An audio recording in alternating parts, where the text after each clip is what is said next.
피부과에 입술에 생긴 아프고 따가운 물집 증상 때문에 내원하시는 분들이 많은데요. 바로 헤르페스 단순 포진 감염이라고 합니다. 조그만 피곤해도 자꾸 재발하는 아프고 귀찮은 단순 포진. 오늘은 헤르페스 바이러스 감염인 단순 포진에 대해 알아볼게요. 안녕하세요. 연세고운 피부과 닥터 고운 피부 피부과 전문의 윤나영 원장입니다. 단순 포진은 헤르페스 바이러스에 속하는 단순 포진 바이러스가 피부와 점막에 감염을 일으켜 물집이 발생하는 병입니다. 단순 포진 바이러스에는 1형과 2형이 있는데요. 1형은 주로 허리 위, 그러니까 입술 근처에, 2형은 허리 아래, 특히 외음부에 감염을 일으킵니다. 감기에 걸리거나 잠을 잘 못 자서 몸이 많이 피곤한 경우, 그리고 면역력이 떨어진 경우에도 이런 포진들이 자꾸 재발하게 되죠. 단순 포진은 처음에는 타인에게 전염되어서 걸리게 되는데, 단순 포진 바이러스에 감염된 사람의 체액이나 포진 병변을 직접 접촉했을 때 감염되게 되며 구강, 코, 눈 등의 점막이나 피부의 상처를 통해 바이러스가 전염되게 됩니다.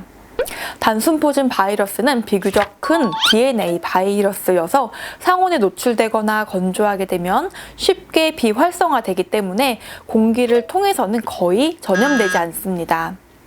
단순 포진 바이러스는 우리 몸에 한 번 들어오면 피부 병변이 소실된 후에도 사라지지 않고 신경 조직인 후근, 신경절에 잠복해 있다가 스트레스, 염증, 면역 저하, 외상과 같은 여러 가지 유발 요인이 발생하게 되면 쉽게 재발하여 다시 증상을 일으킵니다.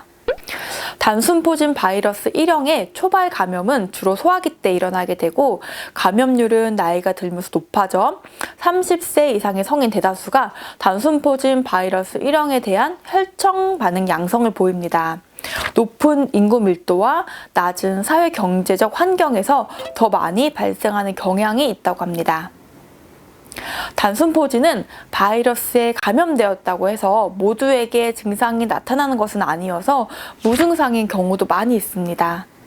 병원에 내원하는 환자들의 경우 입가, 입속, 눈가, 엉덩이 성기 근처 등의 통증과 가려움을 동반하는 물집과 굳은 형태로 오는 경우가 많은데요.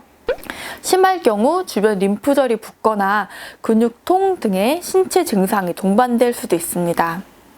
보통 단순 포진 수포는 7일 전후로 좋아지게 되며 경우에 따라 색소 침착과 흉터가 약간 생길 수도 있습니다.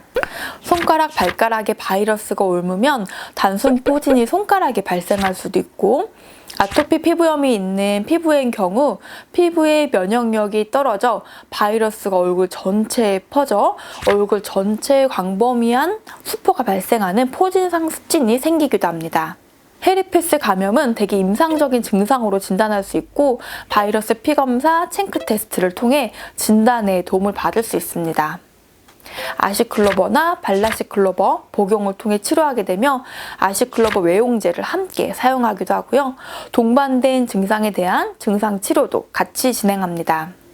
약을 복용하면 단순 포진이 빠르게 치료되어 아물게 되는데요. 물집이 다 터지고 딱지가 되고 이렇게 늦게 약을 복용하는 것보다는 증상이 막 시작할 때 빠르게 약을 복용해 주는 것이 훨씬 더 좋습니다.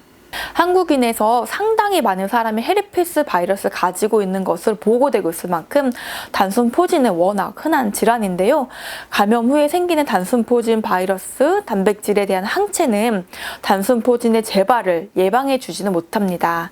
따라서 무엇보다 활성형 단순 포진이 있을 때는 가족과 타인과의 체액 접촉이나 직접 접촉을 피해 주시고, 바이러스가 활성화되지 않도록 신체에 좋은 컨디션을 유지해 주시고, 단순 포진 증상이 올라오려고 한 느낌이 있을 때는 빠르게 피부과 병원에 내원하여 항바이러스제를 복용하는 것이 중요하다고 하겠습니다. 지금까지 매우 흔하지만 우리를 많이 괴롭히기도 하고 전염력이 높아 가족과 타인에게 전염도 잘 되는 단순 포진에 대해 알아보았는데요. 전염성 질환인 만큼 각별한 주의 그리고 적극적인 치료가 필요하겠죠. 내용이 도움이 되셨다면 구독과 좋아요 눌러주시고, 이상으로 닥터 고운 피부 윤나영이었습니다. 감사합니다.